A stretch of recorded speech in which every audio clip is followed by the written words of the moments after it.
से दो आशीष, वहीं से दो आशीष, यही प्रार्थना वीर से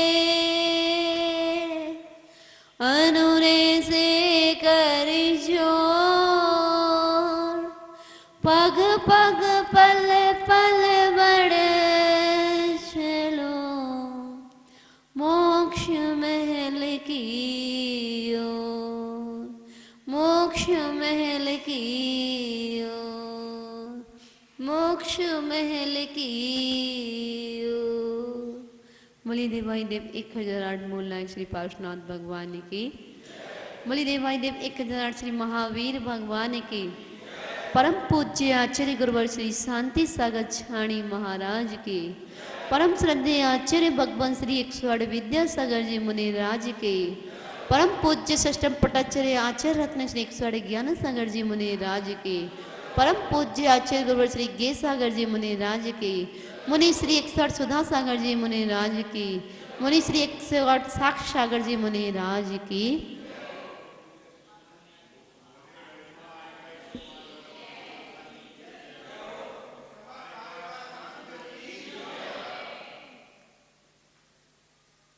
धर्म स्नेही बंधु, हम सब और आप सब का बड़ा ही पुण्य का उदय है।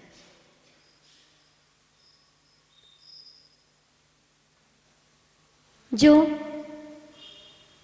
पंचम काल में भी हमें सच्चे देव शास्त्र गुरु का सानिध्य समागम मिल रहा है।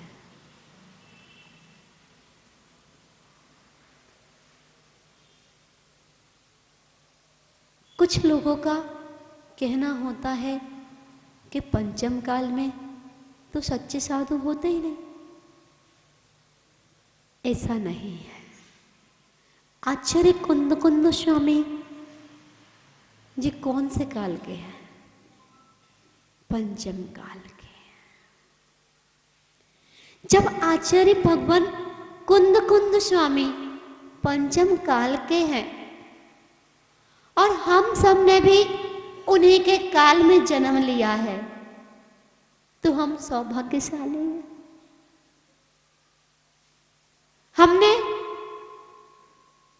वर्तमान शासन नायक श्री महावीर भगवान के काल में जन्म लिया है, तो हम सौभाग्यशाली हैं। और मनुष्य गत में जन्म लिया तो ये और महान पुण्यशाली।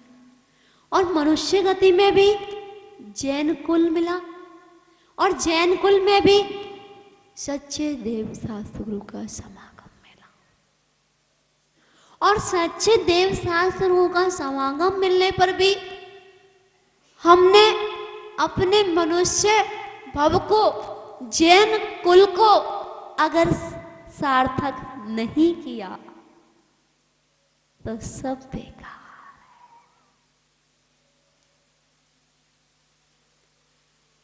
है। एक लक्कड़हारा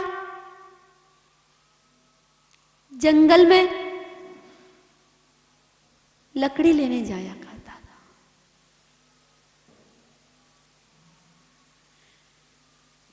प्रत्येक दिन की भांति एक दिन वह लकड़ी लेने जा रहा था।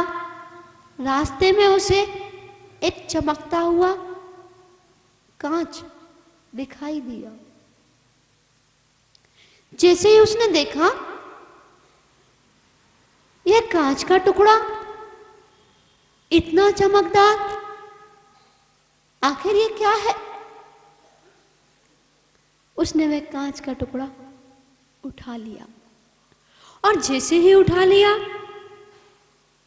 तो उसके मन में भाव आया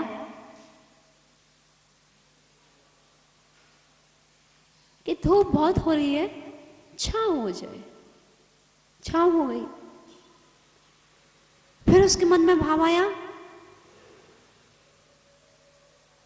कि भूख लगी है, बहुत अच्छा सा भोजन मिल जाए।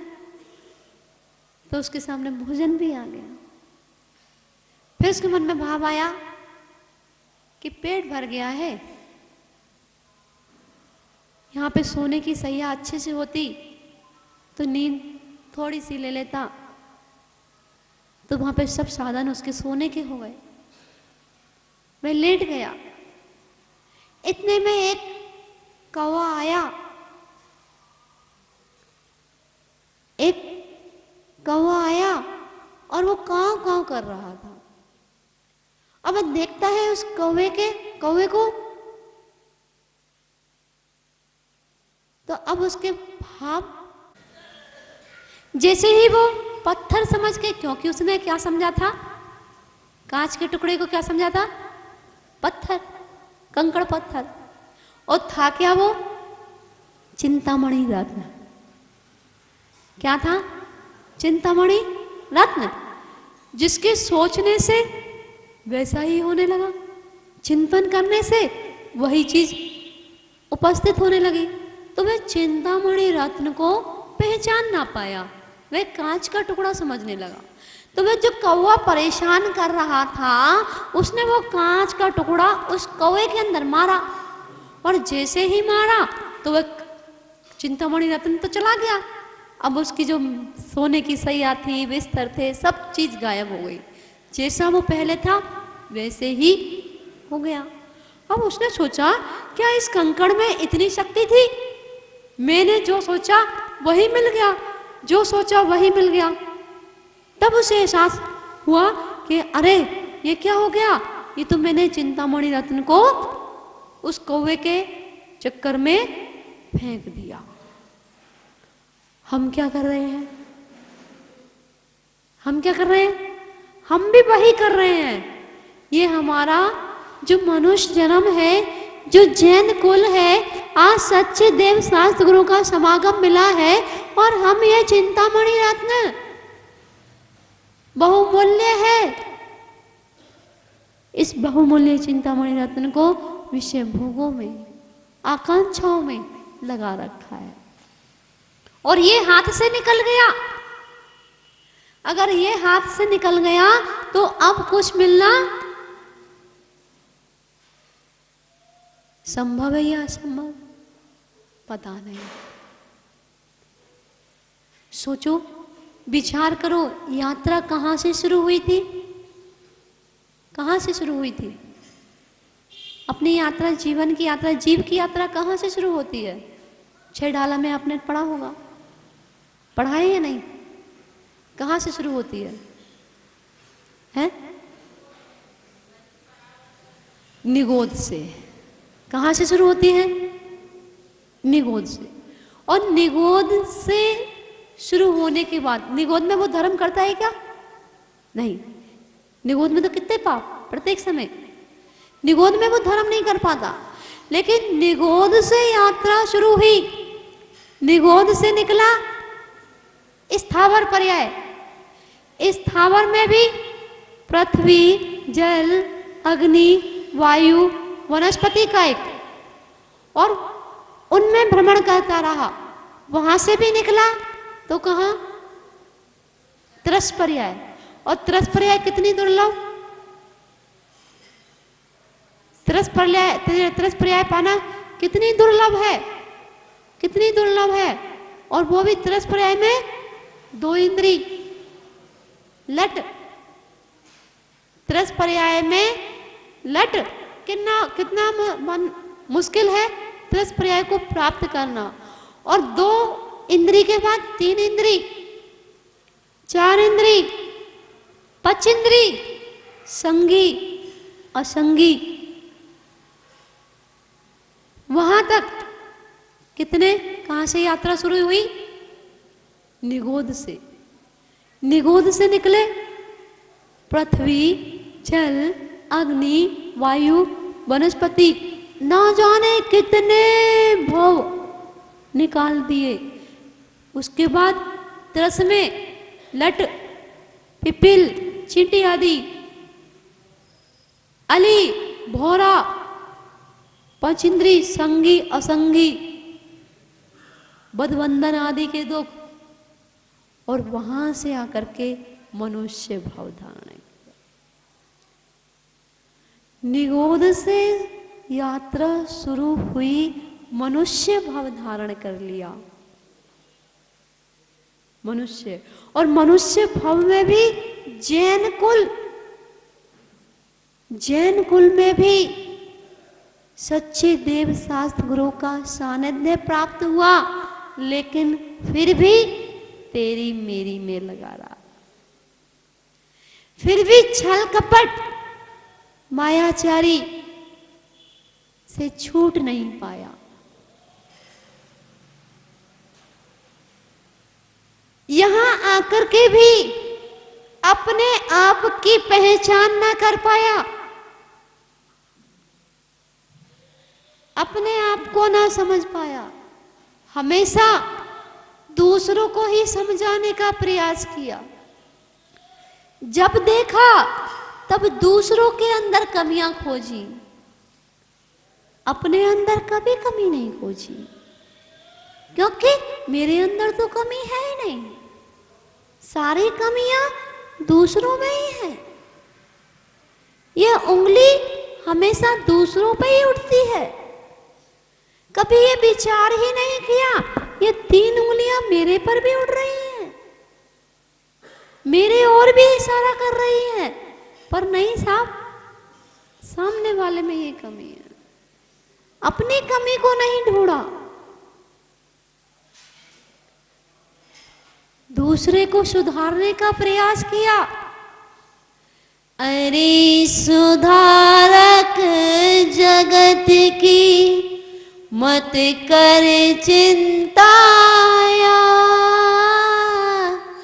मेरा ही मन जगत है, पहले इसे सुधार। किसको सुधारने में लगा हूं, किसको समझाने में लगा हूं? अरे भैया, अपने आप को समझा लेते, अपने आप को सुधार लेते तो शायद सब सुधर जाए। अगर हर व्यक्ति अपने आप को सुधारने का प्रयास करे, अपने आप को समझाने का प्रयास करे, अपने आप को समझने का प्रयास करे, तो सब समझ जाते। लेकिन दूसरे के अंदर जब जब मैंने देखा पर की ओर, जब जब मैंने देखा दूसरों की ओर, तब तब मैंने दुख ही प्राप्त किए। जब जब देखोगे दूसरों को, ये दूसरे लोग क्या कर रहे हैं, इसने क्या किया, कुछ मिलने वाला नहीं है। और जब देखा अपनी ओर, पार्श्वनाथ भगवान ध्यान में लीन है। किसकी ओर देख रहे? पर की ओर, स्वयं की ओर। किसकी ओर देख रहे? स्वयं की ओर। और कमठ किसकी ओर देख रहे? पर की ओर। पत्थर बरसा रहे, ओले बरसा रहे, बारिश, बैर चल रहा है 10 भव से। जिसने पर की ओर देखा उसका बैर बढ़ता चला गया, और जिसने स्व की ओर देखा वो केवल ज्ञानी हो गए। ध्यान में लीन है जो जन्म से ही 3 ज्ञान के धारी, जो जन्म से ही 3 ज्ञान के धारी, जिनके जन्म से पहले ही रत्न वृष्टि हो रही है, अभी तो गर्भ में नहीं आए।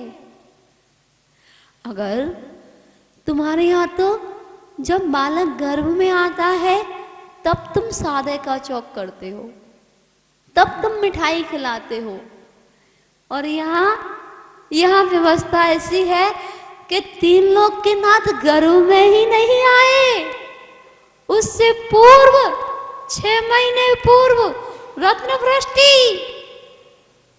एक दिन में कितनी बार? कितनी बार होती है रत्न वृष्टि? 4 बार। कहीं 3 बार आया है, कहीं 4 बार। 3-3, 4-4 बार रत्न वृष्टि हो रही है। अभी किसी को पता ही नहीं भगवान घर में आने वाले हैं।